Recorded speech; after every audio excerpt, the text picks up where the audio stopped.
¿Cómo les va? Que dicen muy buenas noches, nueva edición de Lo que se viene televisión. Buenas noches, Daniel. ¿Cómo Hola estás? Héctor, ¿qué tal? ¿Cómo estás? Es un gusto compartir esta noche con vos. Bueno, un programa cargadito como siempre tenemos todos los jueves y con distintos temas que creo que van a ser muy interesantes para la audiencia. Sin lugar a dudas, vamos a estar desde un punto de vista sanitario conversando con un hematólogo. Vamos a estar hablando de este tema del plasma como un recurso, digamos, en todo caso desde el punto de vista médico, para tratar a algunos de los pacientes, aquellos que estén en situación delicada, en la condición de una internación en terapia intensiva.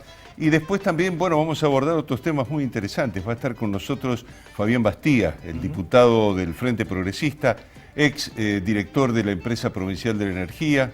Está también en la comisión de Vicentín, así que... Claro, ahí, seguramente vas a hablar de ¿qué te Vicentín. parece? Le vas a hacer alguna pregunta respecto a ese tema. Yo me quería quedar con lo anterior, que es la primera nota que vamos a tener.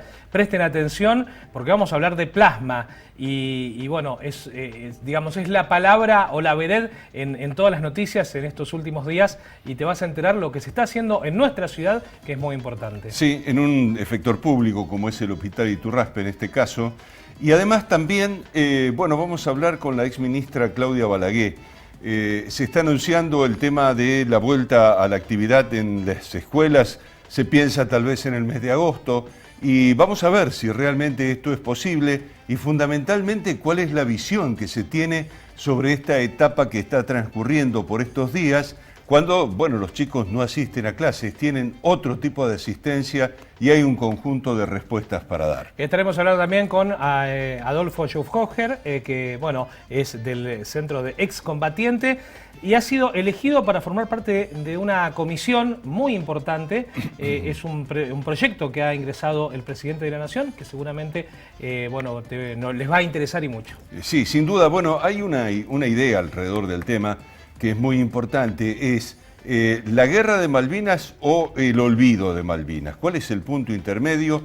¿Cuál es en todo caso el derecho a tenerlas presentes a las Malvinas y en todo caso hacer una acción conjunta, una política de Estado que nos lleve a su recuperación? Vamos a los auspicios y nos encontramos en minutos nada más con el profesional que va a conversar con nosotros. Ya venimos.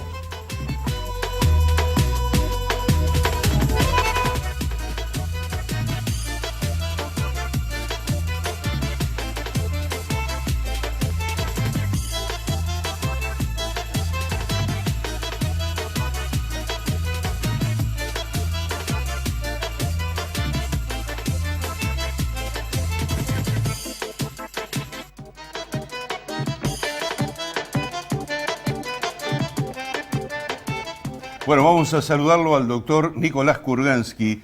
Doctor, ¿cómo le va? Que dice muy buenas noches. Buenas noches, muchas gracias por invitarme a su programa.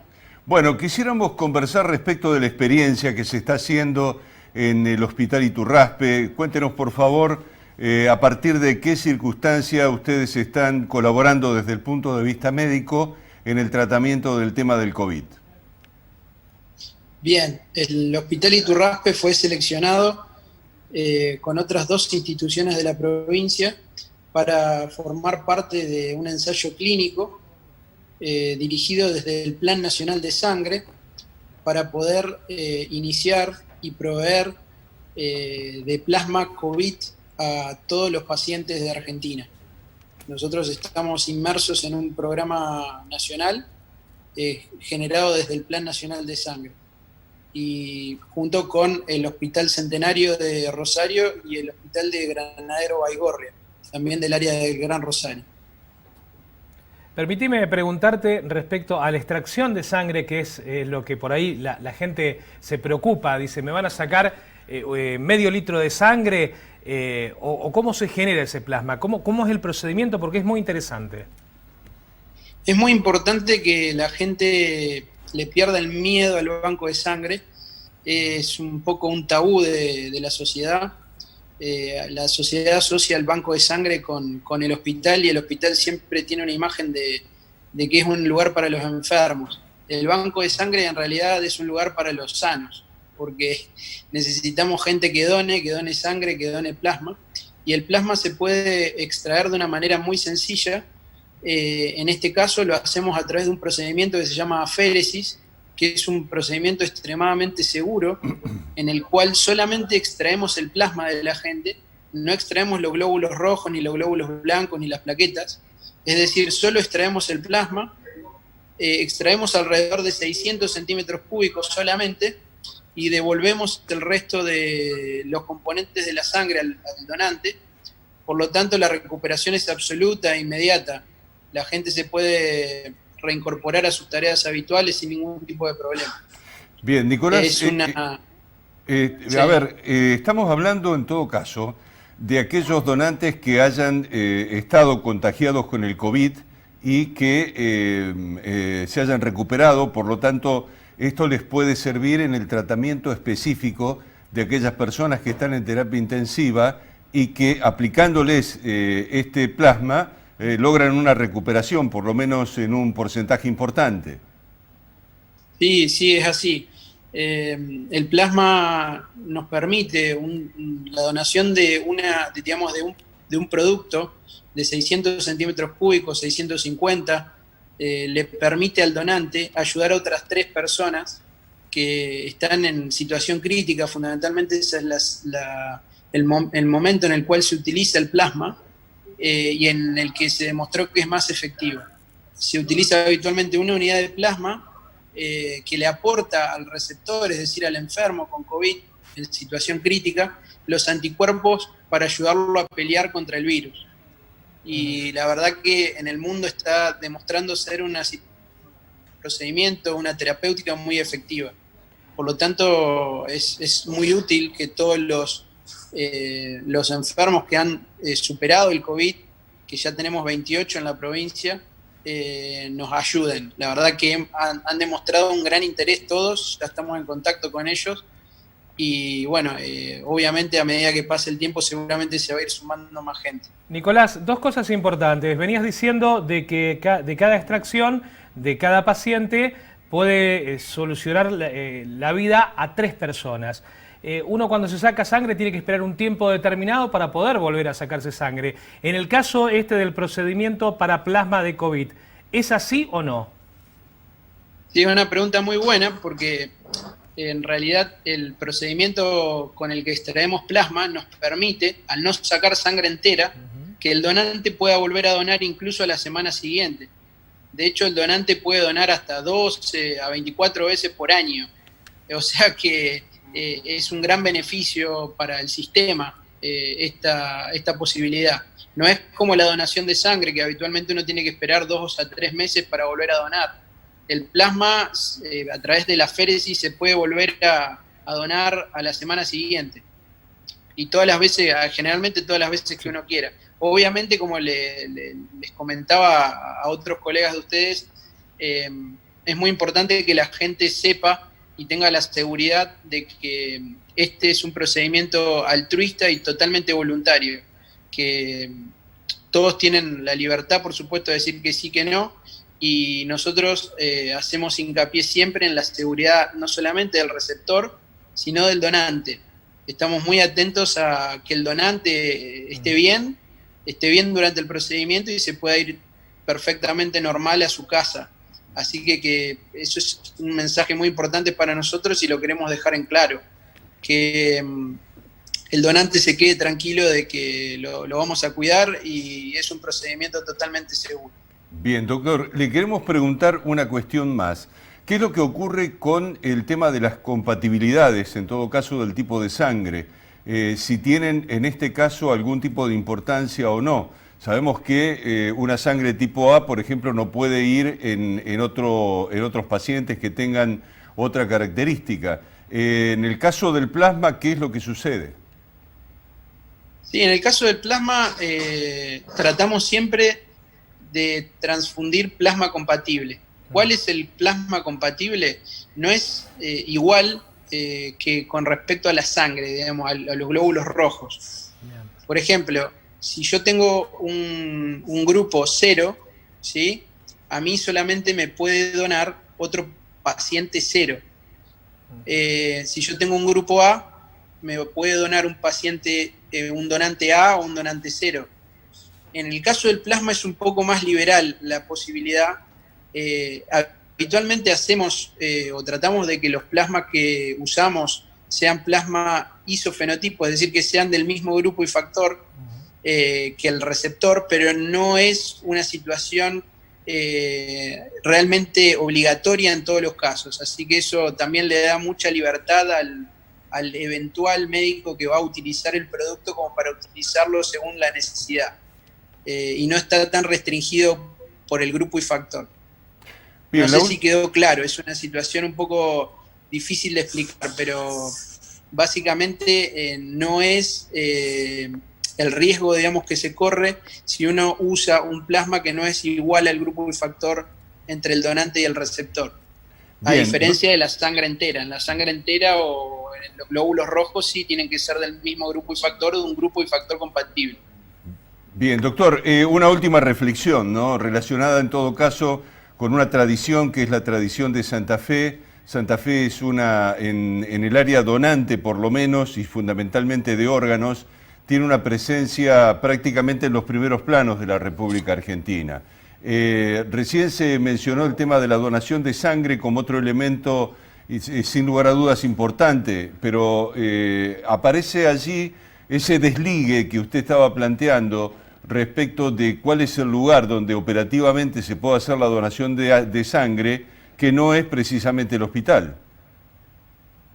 Sí, la verdad que estamos tratando desde la ciudad de Santa Fe de lograr concretar un sueño que tenemos desde hace muchos años, que es tener el centro regional de sangre, que ya está planificado y se iba a llevar a cabo en el hospital italiano, digo bien, y que bueno, por distintos motivos todavía no se llevó a cabo. Estamos tratando entre todos de lograr tener ese objetivo en común, tener un solo lugar en donde la gente pueda acercarse a donar, lo cual sería muy, muy útil para todos. Pero bueno, en este momento lo importante es tratar de desmitificar la donación para que la gente no tenga miedo de acercarse a los bancos de sangre que habitualmente están en los hospitales en este momento, y también en la parte privada. Doctor Nicolás Kurganski, gracias por atendernos esta noche. Bueno, muchísimas gracias a ustedes de nuevo por invitarme y a su disposición. Bueno, muy bien. Terminamos de hablar con Nicolás Kurganski, médico hematólogo, y en un ratito nada más, Daniel, vamos a estar conversando con Fabián Bastía, el diputado provincial del Frente Progresista, Vicentín y la EPE, nada más. Nada más ni nada menos. Ni nada menos. Ya venimos.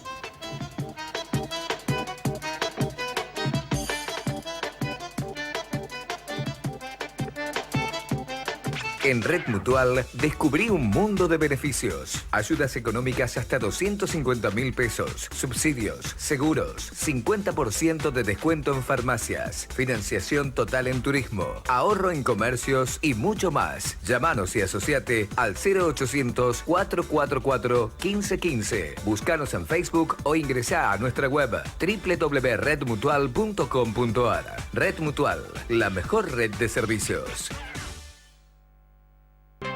El Consejo Profesional de Ciencias Económicas tiene a disposición un servicio que permite verificar la habilitación para el ejercicio profesional. Consulte ingresando a www.cpn.org.ar.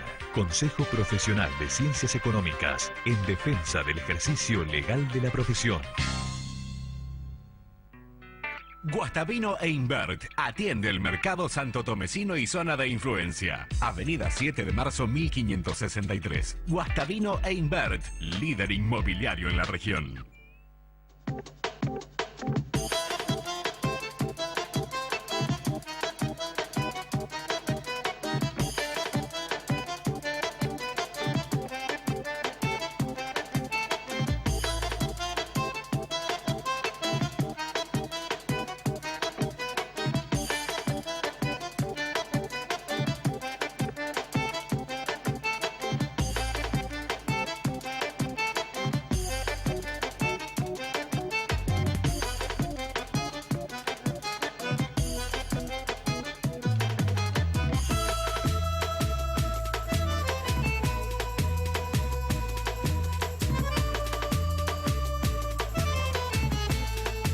Sí. Bueno, vamos a saludarlo al diputado Fabián Bastía. Doctor, ¿cómo le va? ¿Qué dice? Muy buenas noches. Buenas noches, Héctor. Muchas gracias por la invitación y bueno, acá a disposición de usted y un saludo especial para toda la teleaudiencia que tiene. Bien, vamos a conversar respecto, usted fue director de la Empresa Provincial de la Energía. La energía es un instrumento fundamental de toda sociedad. Hoy, si nosotros queremos pensar a futuro o presente incluso, debemos pensar en que tenemos que tener un recurso energético que además asegure que llega al lugar donde tiene que llegar, ¿no? En ese sentido, el Estado tiene un papel fundamental. La energía es desarrollo, es calidad de vida y es fundamental.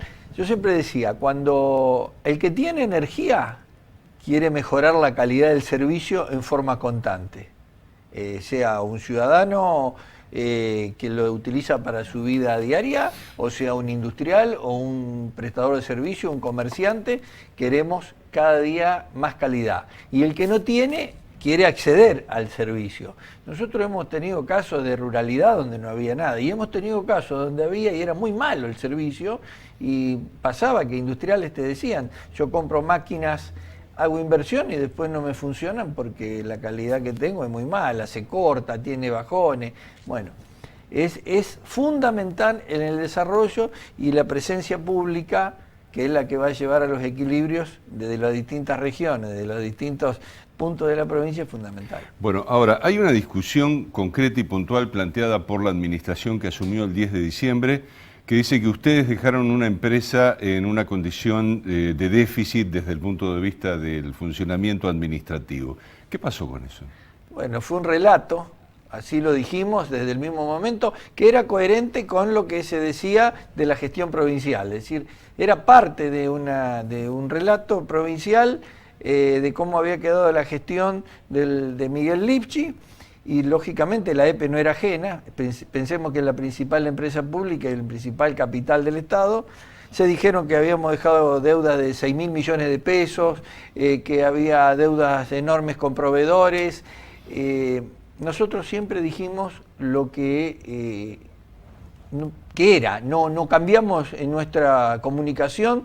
Al 10 de diciembre había habido un corte, porque el gobernador Perotti había solicitado una auditoría y hubo un corte al 10 de diciembre de la Auditoría General de la Nación y conocíamos lo que habíamos dejado, lo dijimos siempre.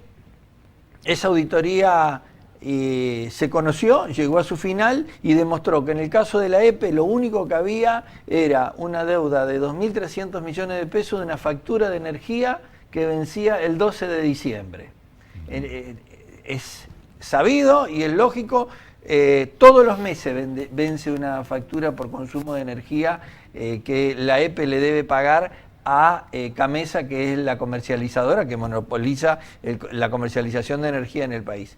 Y así fueron las cosas, pero hay que agregar que después se conoció el balance que cierra el ejercicio al 31 de diciembre y que fue presentado por el actual interventor, que tenía plazo hasta el 30 de abril, pero como en el medio estuvo la pandemia, hará 15 o 20 días fue presentado al Tribunal de Cuentas como correspondía, y el mismo que dijo que la Empresa Provincial de la Energía en el periodo 1 de enero de 2019 a 31 de diciembre dio superávit de 1.100 millones, que tuvo un patrimonio, subió el patrimonio neto a valores homogéneos, constantes, un 14%, que el déficit apenas el pasivo apenas subió el 1,5%, que se hicieron inversiones millonarias por casi 2.000 millones de pesos, que mantuvimos la tarifa social que el gobierno de Cambiemos había retirado, recuerda, me han hecho nota por eso,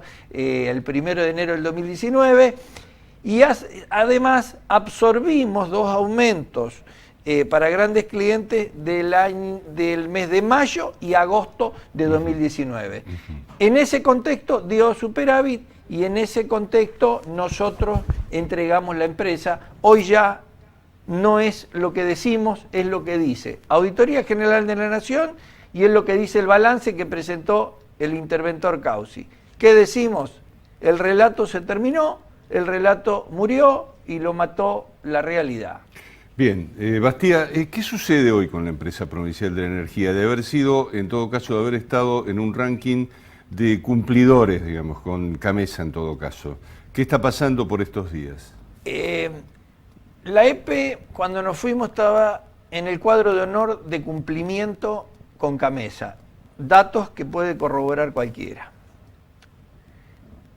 Hoy, según la información que contamos, la deuda alcanza a 13.000 millones de pesos. Casi como decir que desde que asumieron no pagaron nunca.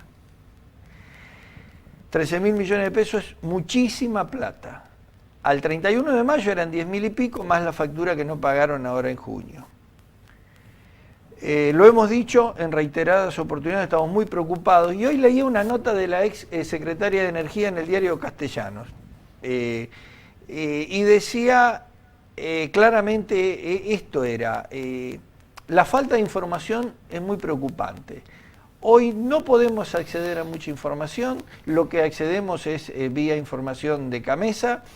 Es altamente preocupante, no sabemos qué va a pasar con el Fondo de Electrificación Rural, que todos los usuarios siguen pagando, no vemos actividad, no tenemos acceso, como se hacía anteriormente, a las licitaciones, a las contrataciones en la página de la EPE, o sea que no conocemos esa información, y lógicamente la situación de intervención en la que se encuentra totalmente excedida de lo que establece la ley es altamente preocupante para todos y para quienes defendemos ese capital público, como usted lo dijo hoy, que es fundamental en el desarrollo de la provincia y de cualquier actividad económica. A ver, la intervención lo que representa es la imposibilidad de tener acceso a la información de parte de en todo caso, de una conducción de la cual es parte el oficialismo y en parte es la oposición.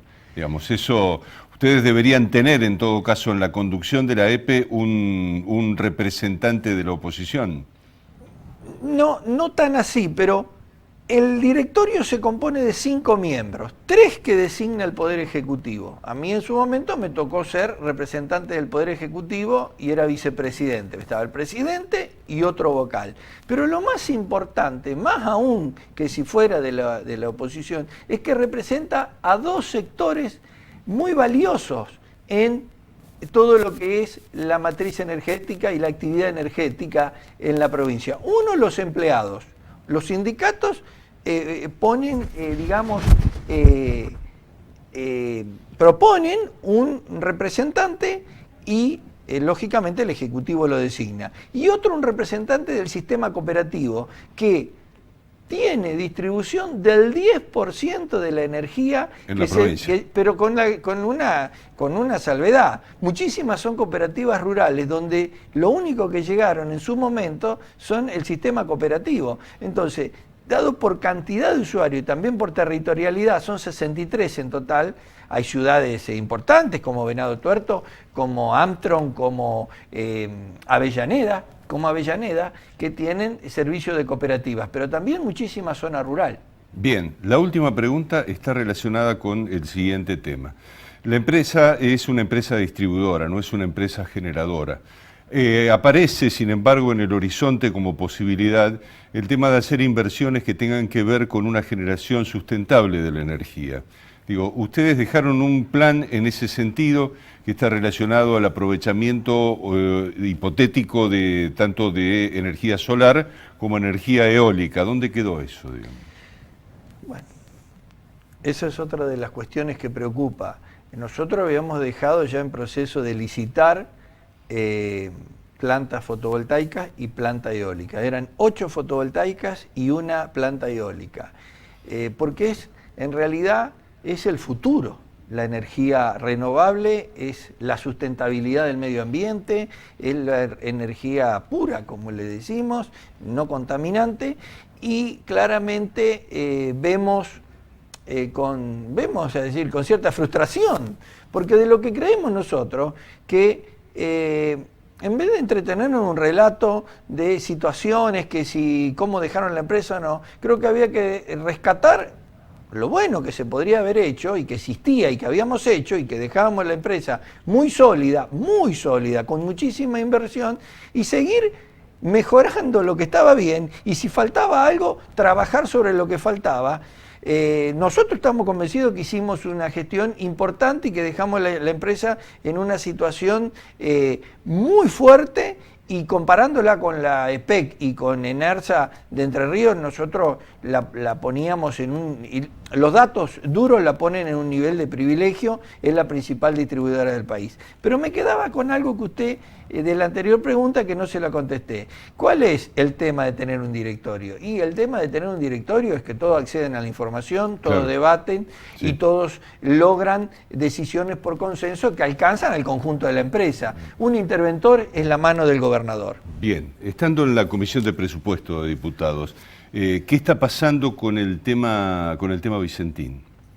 Bueno, el tema Vicentín es un tema, creo que es el asunto más importante que tiene hoy desde lo privado, vinculado a distintas aristas, en vilo a muchos actores y que es un tema que es nacional, que se nacionalizó a partir de decisiones del Poder Ejecutivo Nacional, primero mandando un interventor con un DNU bastante duro y difícil de entender desde el punto de vista legal y constitucional, y anunciando que iban a expropiar la empresa. Sí, porque así fue, en el mismo día, lunes, ya pasaron 16 días, 17 de aquel lunes, lógicamente eso generó toda una situación que fue impactando, que impactó directamente en Santa Fe.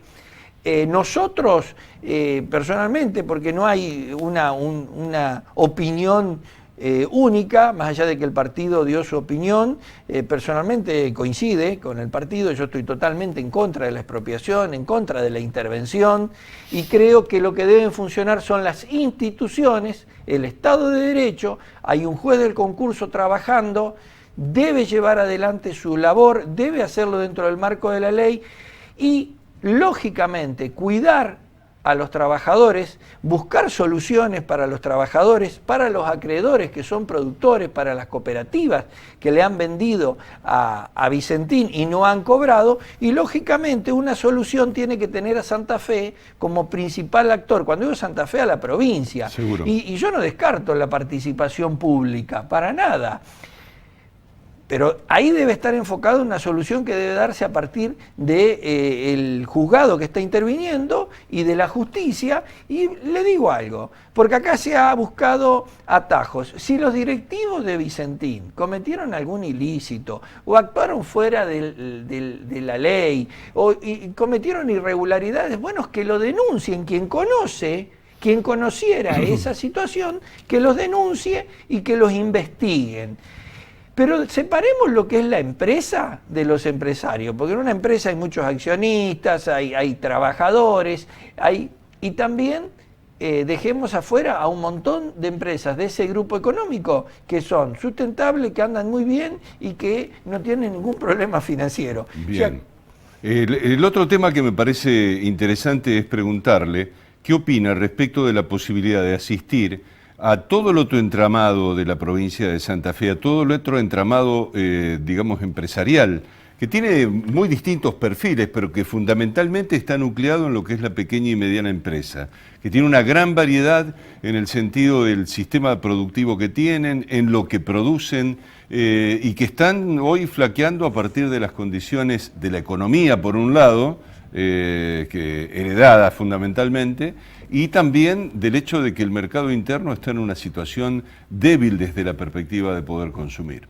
Nosotros, en el caso de Santa Fe, tenemos que ver todo. Hoy tenemos una cuestión coyuntural, que es la gravedad de esta pandemia, que está afectando y afecta enormemente a todo el entramado económico, prestadores de servicio, comercio, industria y sobre todo, ustedes saben, las pymes son los afectados más fuertes. Los pequeños siempre reciben los golpes más duros. Más allá de que también hay grandes actividades que han sido muy golpeadas. ¿Por qué? Por la característica y naturaleza de cómo se está afectando. Entonces nosotros tenemos que distinguir lo que es coyuntural de lo que es, digamos, una constante o que tiene una continuidad. En el caso de lo coyuntural, nosotros en la Cámara hemos presentado un proyecto de autoría del diputado Puyaro y que hemos votado, que son dos proyectos. Sostener, que estaba destinado a los alquileres de las personas que no pueden trabajar durante la pandemia para que el Estado aporte y sustente son más o menos 11.500, los teníamos chequeado, digamos un cálculo estimativo, no puedo dar precisión, pero en 11.500 andaban.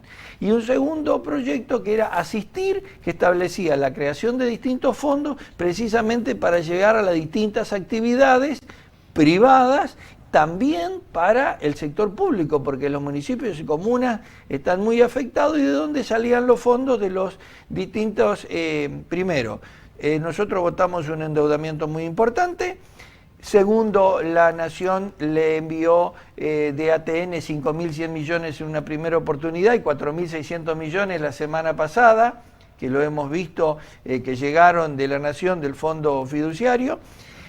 Y decir claramente que el gobierno provincial se debiera ocupar de empezar a reclamar los 100.000 millones o no sé cuántos son ya hoy que le debe la Nación a la provincia, porque es realmente llamativo. Usted ve que los 4.600 millones que llegan como préstamo, nosotros vamos a pagar intereses y nos presta el dinero quien nos debe. Es insólito, es insólito. Yo le debo a usted, no le pago, pero le presto y le cobro intereses. Dígame, es el mundo del revés, es el mundo del revés. Y esto no hemos escuchado una voz en estos casi 7 meses del gobernador Perotti diciendo cómo, cuándo le va a reclamar lo que nos debe la Nación a la provincia de Santa Fe. Y el broche de todo esta que usted me pregunta es la inexistencia de un agente financiero estatal, o sea, desde que entregamos el Banco de Santa Fe hasta el día de hoy, es muy difícil, y nosotros votamos en la Cámara de Diputados, también está en el Senado,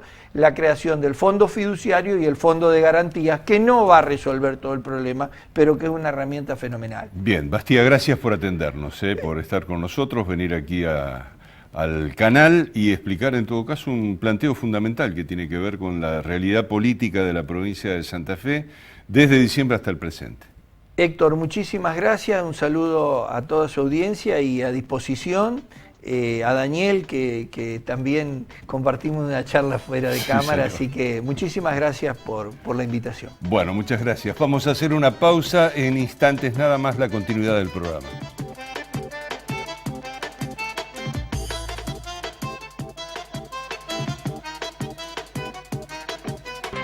El Consejo Profesional de Ciencias Económicas tiene a disposición un servicio que permite verificar la habilitación para el ejercicio profesional. Consulte ingresando a www.cpn.org.ar.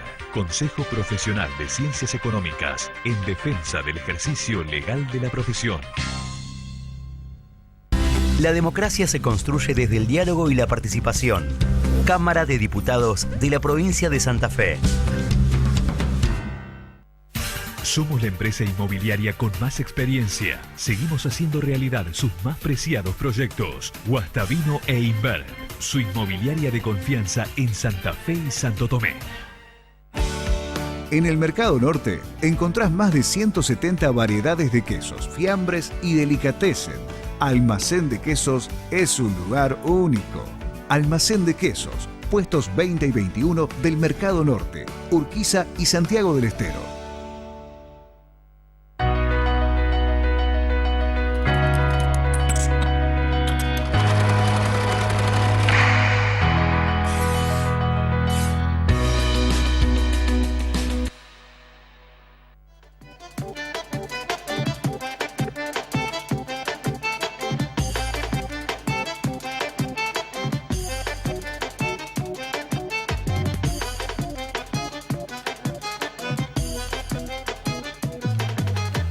Bien, bueno, y la tenemos a la ex ministra de Educación de la provincia de Santa Fe, Claudia Balaguer. Claudia, ¿cómo le va? Que dice buenas noches. ¿Qué tal? Muy buenas noches, ¿cómo estás? Bueno, Hay un par de noticias que tienen que ver con el tema de la educación, sobre la cual quisiéramos hablar. Por un lado, un anuncio del Ministerio de Educación de la Nación en el sentido de tratar de implementar un regreso a las clases. Y por otro lado, bueno, lo que ha pasado como experiencia educativa en estos 3 meses a distancia, ¿cuál es el criterio, digamos, que en general tiene respecto de lo que ha pasado? Bueno, en principio me parece muy bien que ya el Ministerio de Educación Nacional esté planificando los modos, las formas, los protocolos, los cuidados para el regreso a clases, que obviamente todavía no sabemos en qué fecha podrá darse, porque estamos en pleno pico, remontando ese famoso pico de la pandemia, pero por otro lado hay que tener previsto un plan, independientemente de la fecha hay que tener previsto ese plan de regreso. Hubo algunos indicios, todavía no tenemos exactamente cómo va a ser, pero al menos ya se ha planteado que puede haber una modalidad mixta entre virtualidad y presencialidad, algunos pequeños grupos, y empezando quizás por los que necesitan ya ir terminando un nivel educativo, como los chicos de 7º grado o de 5º año de la secundaria, lo cual me parece bien. Si bien yo agregaría que sería sumamente importante en estos momentos tener en cuenta a los chicos que han tenido el derecho a la educación más vulnerado, esos que tuvieron poquísimo contacto, casi nulo contacto con sus docentes, me parece que son los primeros que tendríamos que ir a buscar para que no abandonen la escuela, para que estén nuevamente allí, poder recuperar de alguna manera a través del vínculo con los docentes, a través de trabajos muy específicos, lo que llamamos los docentes el cuidado de la trayectoria educativa, ¿no? Cómo los cuidamos para que no haya un mayor abandono escolar, que es lo que se prevé. Y por otro lado, este proceso creo que ha sido muy, pero muy difícil para todos los docentes, para las familias también y para los chicos también. Diputada... Hubo que acostumbrarse a trabajar de otra manera, totalmente distinta, pero en definitiva, con ese gran esfuerzo, creo que hay cosas interesantes que se lograron. Diputada Balaguer, bueno, usted tiene un conocimiento vasto de la provincia y de cómo son los edificios de la provincia, me estoy refiriendo a las escuelas. El ministro de la Nación, Trota, ayer cuando daba declaraciones respecto a cómo él iba a implementar o qué herramientas le iba a dar a las provincias, hablaba de las burbujas, de hacer burbujas en las aulas. Eso, bueno, es algo que se ha implementado en Francia y se ha implementado en Alemania. Actualmente está implementado en Alemania. Uno piensa en la estructura que tiene la provincia de Santa Fe y sí lo ve viable. Quizás en otras provincias, por ahí una escuela es una gran casa, aquí tenemos edificios. ¿Usted cómo ve la implementación desde ese punto de vista? Yo creo que es posible. Obviamente que hay también una variedad entre los edificios educativos de la provincia, ¿no? Pero bueno, precisamente todo el plan de construcción, de obras, de infraestructura escolar que hizo el Frente Progresista, pensó en aulas muy amplias, muy aireadas, muy iluminadas, y creo que esos son hoy en día los edificios mejor preparados para enfrentar esta situación. Luego tenemos las escuelas rurales, que por su misma modalidad, estilo de trabajo, con en general una matrícula reducida o no tan grande, bueno, va a ser bastante sencillo. Allí lo que hay que trabajar es el transporte escolar, hay que ver cómo garantizamos la llegada de los docentes y de la llegada de los chicos en las zonas donde es muy difícil que haya un transporte público accesible. Y por otro lado, hay escuelas más superpobladas que se van a encontrar con algunas dificultades. Creo que aquí lo que habría que pensar es en esto que están estudiando muchos investigadores en el mundo, que es el modelo 4-10, el modelo que ha desarrollado un poco el Instituto Weizmann de Israel, que piensa en 4 días de clase y 10 días de virtualidad, un poco siguiendo el ciclo del virus, el ciclo de contagios, teniendo en cuenta, bueno, un poco lo que se está hablando ahora también a nivel global, ¿no? Que vamos a tener periodos donde la actividad va a ser más libre y otros donde se va a restringir muy fuertemente. Esto va a disminuir evidentemente los contagios y va a permitir tener alguna actividad, incluida la actividad escolar. Bien, le pregunto lo siguiente, diputada, a criterio suyo, es, digamos, en todo caso, por orden de prioridades, primero el aspecto sanitario y después el aspecto educativo. Digo, coloca las cosas en ese lugar, por lo menos. Sí, obviamente. Yo creo que el aspecto sanitario es el más importante. Si bien los chicos ya está demostrado que no son los que sufren las peores consecuencias, pero también ha habido muchos chicos que han tenido infecciones y que han tenido dificultades de internaciones. O sea que tenemos que cuidarlos igual que cuidamos a los mayores. Y por supuesto lo educativo no tuvo una interrupción. Esto hay que valorarlo también, ¿no? Porque muchos hablan de un ciclo escolar absolutamente perdido. Yo no coincido en ese punto de vista porque el esfuerzo que se vino haciendo en cada hogar, cada familia, cada docente, debe ser valorado, que fue una forma de educación diferente, pero que sin duda aprendimos otras cosas, quizá no al mismo ritmo, quizá no los mismos contenidos, pero hemos aprendido de otra forma la tecnología, cómo trabajar por proyectos, cómo trabajar de manera interdisciplinar, bueno, muchas cosas que en Santa Fe ya se venían desarrollando desde el Ministerio de Educación anterior y los docentes se venían preparando, inclusive para la virtualidad. Tenemos el Vuelvo a Estudiar Virtual, que es la única escuela que siguió funcionando con sus 5.000 estudiantes de manera absolutamente normal. O sea que había un plan, una preparación aún para atender situaciones tan críticas como esta. Y creo que en ese sentido es una provincia que ha estado a la vanguardia y tiene que seguir estando así, ¿no? Hablábamos de lo pedagógico y también de lo sanitario, y uno piensa sobre lo sanitario, no va a ser tan simple porque más allá de la limpieza de los colegios hay que ver el tema de cómo llevar adelante el tema de baños, cómo instrumentar que en las aulas haya una determinada cantidad de alumnos. Realmente es preocupante esa situación, pensando también en que hacia adelante uno dice, se prevé que después de las vacaciones de julio comiencen las clases. Bueno, hoy un poco el gobernador, lo último que escuché es que no había ninguna fecha cierta. Es lo último que acabo de escuchar hace muy poquitito en un medio periodístico, de que no había una fecha confirmada, si bien circuló fines de julio, principios de agosto. Evidentemente esto se está evaluando todos los días.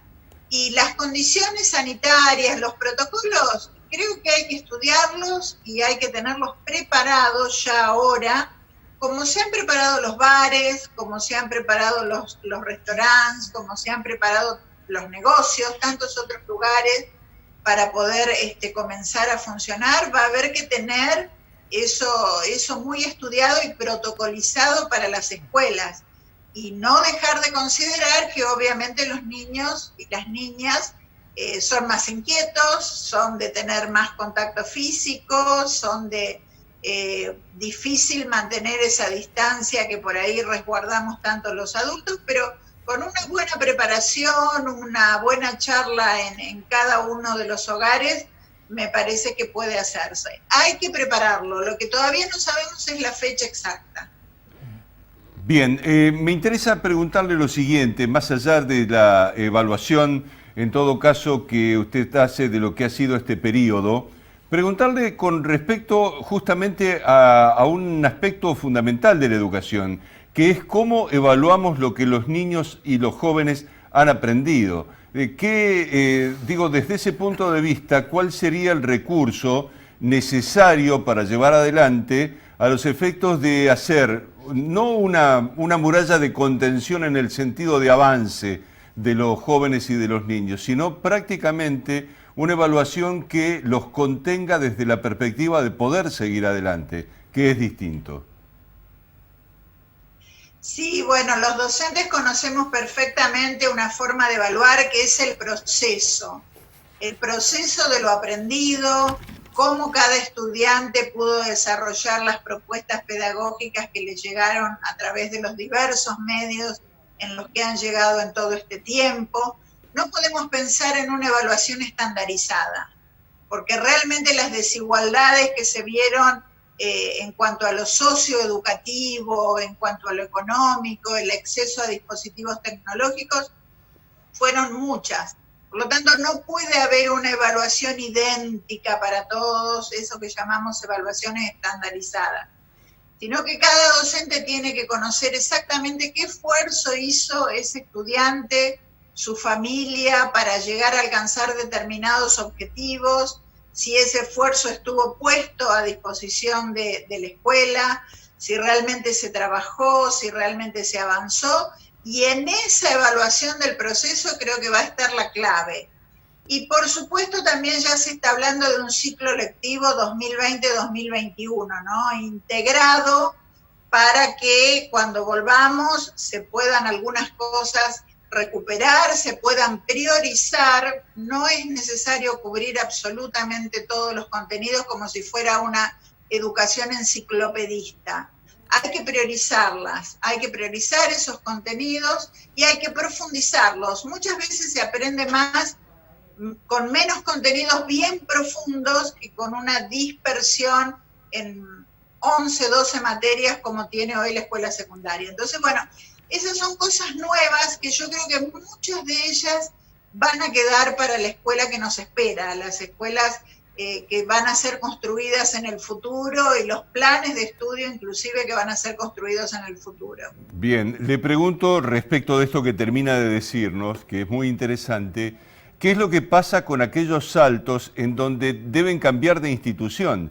Porque hay niños que están en edad escolar primaria, deben pasar a la secundaria, y entonces ese cambio representa evidentemente una cuestión cultural por un lado y una cuestión física concreta, puntual. Ni hablar del caso del secundario al nivel universitario, ¿no? Sí, bueno, precisamente esos son los temas que se están priorizando, que la vuelta a la escuela, si hay que priorizar grupos para evitar que haya muchos niños y niñas juntas, muchos jóvenes juntos, sea priorizando esos grupos. Los que tienen que cambiar de nivel educativo van a tener una educación más intensiva para poder pasar y poder lograr esa preparación. La universidad ha estado en la misma situación que la primaria y que la secundaria. O sea que de alguna manera todos entendemos el proceso que hemos estado viviendo y creo que el esfuerzo docente va a volver a estar a disposición para que los chicos recuperen esta trayectoria educativa. Claudia, ¿cómo ves el tema de las paritarias? ¿Qué pasa con los docentes en esta provincia? Bueno, los docentes están muy enojados, esto lo tengo que decir con toda sinceridad porque yo estoy mucho en contacto con los docentes. Por supuesto no han tenido incremento salarial en todo el año y ellos entienden que han estado trabajando mucho y muchas veces más horas de las habituales, porque realmente hubo que atender una diversidad de situaciones muy, muy importante en la provincia de Santa Fe, ¿no?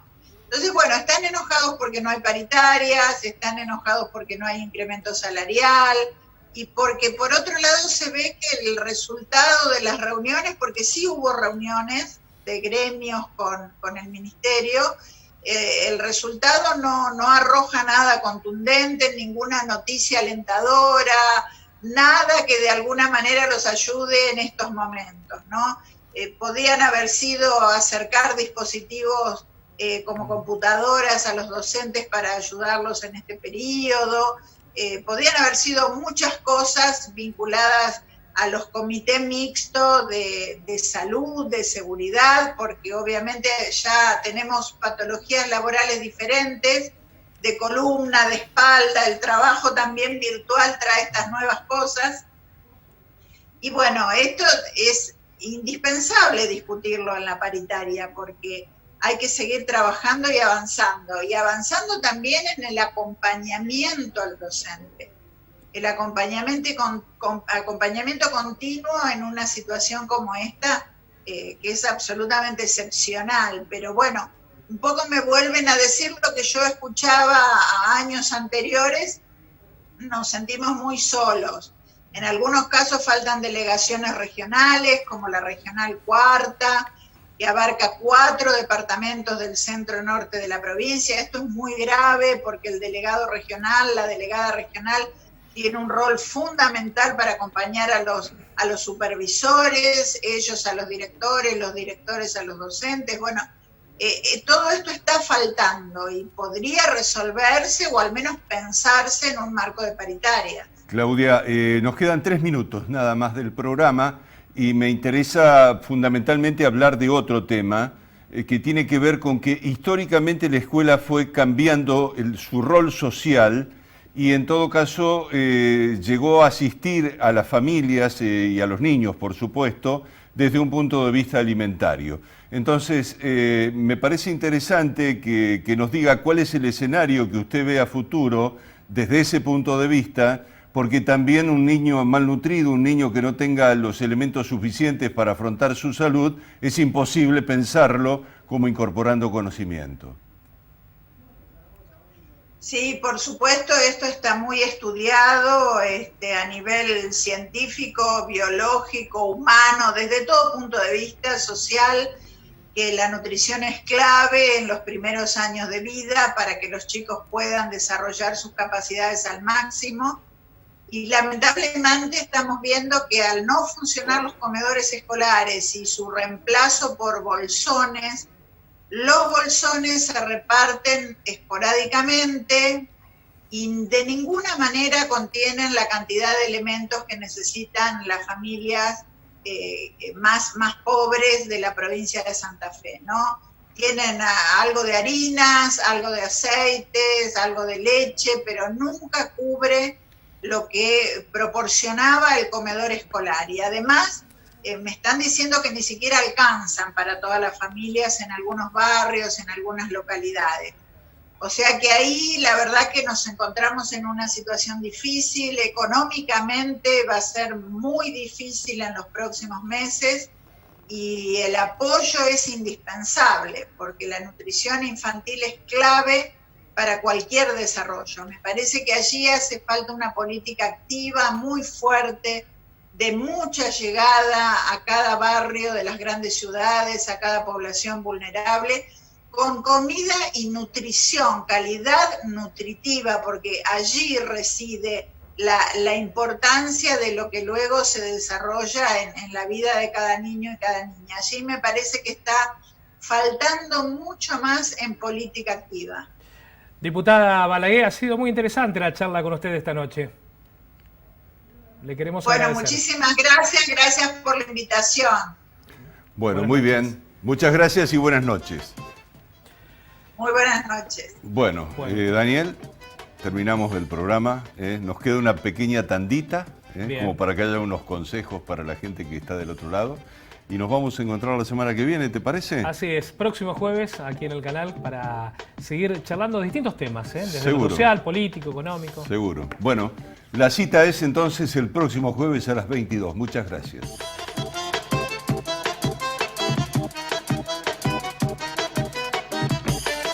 Inmobiliaria con más experiencia. Seguimos haciendo realidad sus más preciados proyectos. Guastavino e Invert, su inmobiliaria de confianza en Santa Fe y Santo Tomé. En el Mercado Norte encontrás más de 170 variedades de quesos, fiambres y delicatessen. Almacén de Quesos es un lugar único. Almacén de Quesos, puestos 20 y 21 del Mercado Norte, Urquiza y Santiago del Estero. La democracia se construye desde el diálogo y la participación. Cámara de Diputados de la provincia de Santa Fe.